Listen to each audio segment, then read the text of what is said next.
United States Athens Georgia. यहाँ world famous University of Georgia है, इसी वजह से यहाँ दुनिया भर से स्टूडेंट्स आते हैं। यहाँ की पुलिस छोटे मोटे क्राइम से यूज्ड टू थी, जैसे कि रोड में मारपीट, बार में झगड़ा, चोरी चकारी वगैरह। पर 13 मार्च 2019 की रात को एथेंस पुलिस स्टेशन में जो कॉल आता है वो सारे पुलिस डिपार्टमेंट की नींद और चैन उड़ा देता है। कॉल करने वाला था 28 साल का जिमी जोंग। वो एक लोकल पार्टी बॉय था और पूरे एथेंस में काफी फेमस था। जोंग एक कंप्यूटर एक्सपर्ट था जिसके घर में ऐसा सीसीटीवी सर्वेलेंस सिस्टम था जो बड़े बड़े बैंकों में भी नहीं होता है। वो कॉल करके कंप्लेन करता है कि उसके घर में चोरी हुई है। Hey, I was gone for the past week or so and someone broke into my house. And what is your name, sir?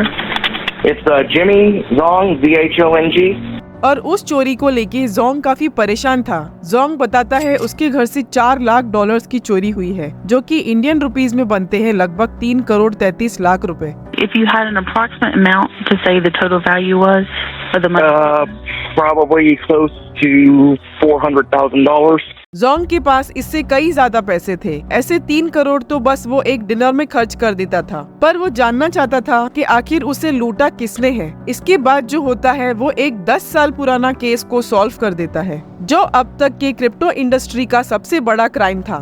Jong की उस इमरजेंसी कॉल ने पुलिस को बिटकॉइन के शुरुआती दिनों में ले गई और एक काफी पुराना छुपा हुआ राज खोल डाला क्रिप्टो करेंसी क्रिएटर्स और हैकर्स के बारे में। चोरी की रात से अगर हम 1 साल पीछे आए तो जोंग को शहर का सबसे अय्याश बंदा माना जाता था। वो ऐसा बंदा था जो बार में महंगी विस्की खरीद लेता था अपने दोस्तों के लिए और कभी कभी तो पूरे बार के लिए महंगी विस्की शॉट खरीद लेता था। He would buy me and my friends drinks, and then there were multiple times too where he would buy shots for everyone at the bars. He would buy shots for every single person in the bar? Yeah. I mean like 100 people? Yep. $1-2 lakh तो बस ऐसे ही मिनटों में उड़ा देता था। वो एक छोटे से बंगलों में रहता था, पर उसे 5 स्टार फैंसी होटल्स में रहने का काफी शौक था। लग्जरी ब्रांड्स जैसे लुई विटॉन, गुची से तो खुद शॉपिंग करता ही था, पर अपने दोस्तों को भी शॉपिंग करवाता था। महंगी गाड़ी चलाता था और दोस्तों को भी दिलवाता था। जोंग एक ऐसी लाइफ जी रहा था जिसके बारे में हम ख्वाब में भी नहीं सोच सकते हैं, वो भी बिना किसी इनकम सोर्स के। वो अपने दोस्तों से कहता था कि उसने बिटकॉइन के शुरुआती दिनों में 2009 में ही कई सारे बिटकॉइंस खरीद लिए थे। उस टाइम बिटकॉइन का प्राइस 1 सेंट था और अब अराउंड $40,000 है। इसी वजह से जोंग के पास इतने सारे पैसे थे। चोरी के 1 साल पहले 2018 में जब जोंग के favourite football team Georgia Bulldogs Rose Bowl में अपनी जगह बनाती है तो जोंग अपने पूरे दोस्तों को ले जाता है मैच देखने लॉस एंजलिस में, वो भी प्राइवेट जेट कराकर। और लॉस एंजलिस पहुंचते ही सबको $10,000 देता है शॉपिंग के लिए। इससे आप समझ सकते हो कि जोंग से दोस्ती करना मतलब लॉटरी हाथ लग जाना।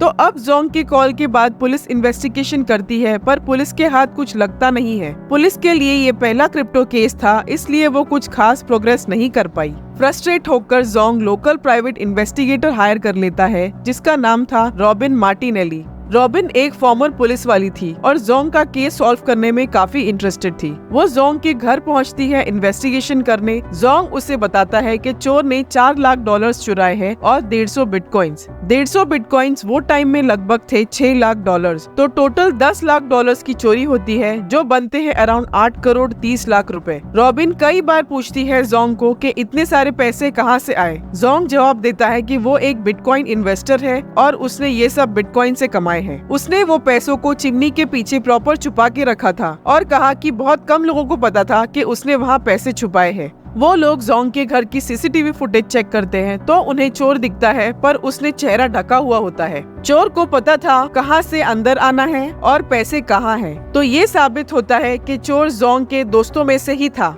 रॉबिन जोंग के सारे करीबी दोस्तों के ऊपर नजर रखना शुरू करती है, उनको फॉलो करती है, कौन कहाँ जाता है, किससे मिलता है। कार में ट्रैकर लगाया, उनके बैकग्राउंड चेक करती है, उनके सोशल मीडिया अकाउंट चेक करती है। इस इन्वेस्टिगेशन से रॉबिन को पता चलता है कि जोंग के सारे दोस्त फेक है और बस पैसों के लिए ही जोंग के साथ है। ये सुनकर जोंग काफी दुखी हो जाता है। उसे बहुत खराब लगता है ये सुनकर कि उसके दोस्त बस उसका इस्तेमाल कर रहे हैं और उसके साथ बस पैसों के लिए ही है। जोंग अपनी शुरुआत शुरुआती जिंदगी में काफी अकेला सा रहता था। उसका कोई दोस्त नहीं हुआ करता था। इसीलिए जब उसके पास कई सारे पैसे आए तो उसने उस पैसों की मदद से काफी दोस्त बनाए और उन पर बहुत पैसा लुटाता था, ये सोचकर कि वो सब जोंग को काफी पसंद करते हैं और उसके सच्चे दोस्त हैं।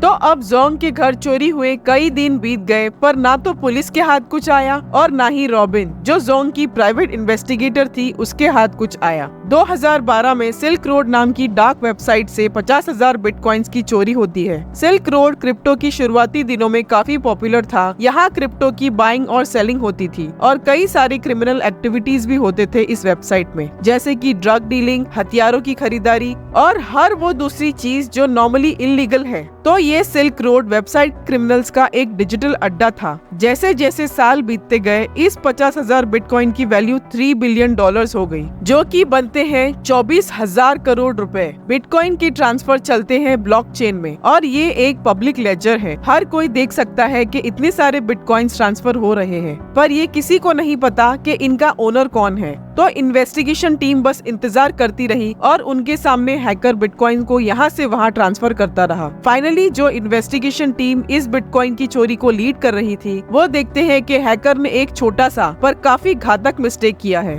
हैकर ने $800 के बिटकॉइन एक क्रिप्टो एक्सचेंज में ट्रांसफर किए हैं, जहां कुछ बैंकिंग रूल्स थे, जिसमें KYC नो योर कस्टमर कराना पड़ता है। इस KYC में अकाउंट होल्डर को अपना रियल नेम और एड्रेस डालना पड़ता है। तो गेस करो ये अकाउंट किसके नाम में रजिस्टर होता है? एग्जैक्टली, ये अकाउंट रजिस्टर होता है जिमी जोंग के नाम पर। ये $800 का ट्रांजैक्शन सितंबर 2019 में होता है, जोंग के घर की चोरी के 6 महीने बाद। पर ये सबूत काफी नहीं था। इससे ये साबित नहीं होता है कि जोंग ने ही वो 50,000 bitcoin silk road dark web से चुराए। पर अब इन्वेस्टिगेशन टीम के पास एक सस्पेक्ट था। Hey, this is Trevor and Sean. They're gonna be with me. तो ये इन्वेस्टिगेटिंग टीम और पुलिस मिलकर जोंग के घर पहुंचते हैं, पर ये बिटकॉइन चोरी की बात नहीं करते। वो जोंग के घर पहुंचते हैं उस 2018 की रात की कॉल को लेकर जो जोंग ने किया था, जिसमें जोंग ने कहा था कि उसके $4 लाख कैश चोरी हुए हैं। पर पुलिस एक्चुअली में जोंग के घर पहुंचती है उस 50,000 बिटकॉइंस की चोरी इन्वेस्टिगेट करने, जिसकी वैल्यू अब $3 बिलियन थी। टीम बॉडी कैम लगाकर सब रिकॉर्ड कर रही होती है। पुलिस वाले एकदम कैजुअली जोंग से बात करते हैं, उसकी तारीफ करते हैं, सो दैट जोंग एकदम फ्रेंडली हो जाए। जोंग उन्हें अपना घर दिखाता है, अपना रूम दिखाता है, अपना बेसमेंट दिखाता है, यहाँ तक कि अपना लैपटॉप भी दिखाता है जिसमें जोंग के बिटकॉइंस थे। अब पुलिस श्योर हो जाती है कि जोंग ही है जिसने वो 50,000 बिटकॉइंस चुराए थे। और 9 नवंबर 2021 को पुलिस फिर जाती है जोंग के घर, पर इस बार पुलिस टीम काफी बड़ी थी और उनके पास जोंग के घर का सर्च वारंट था। ऑफिसर्स पूरे घर को तहस नहस कर देते हैं। घर का चप्पा चप्पा सर्च किया जाता है। ऊपर के रूम के अलमारी में एक चीटोस का डब्बा था, जिसमें से ऑफिसर्स को एक चिप मिलता है जिसमें वो सारे चुराए हुए बिटकॉइंस थे। और छानबीन करने पर पुलिस को फिजिकल बिटकॉइंस और कई सारे चिप्स जिसमें और भी बिटकॉइन स्टोर्ड थे और कई सारे कैश मिलते हैं। जोंग अब पकड़ा गया था। उसकी चोरी पुलिस के सामने आ गई थी।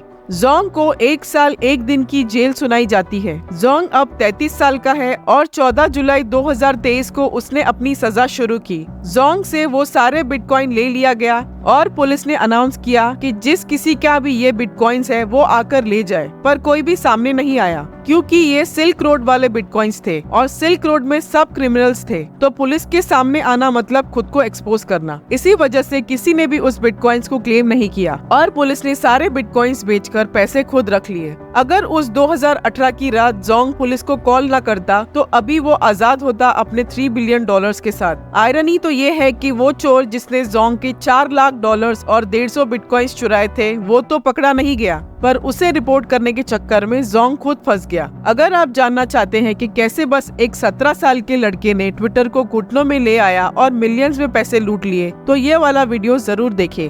Thank you.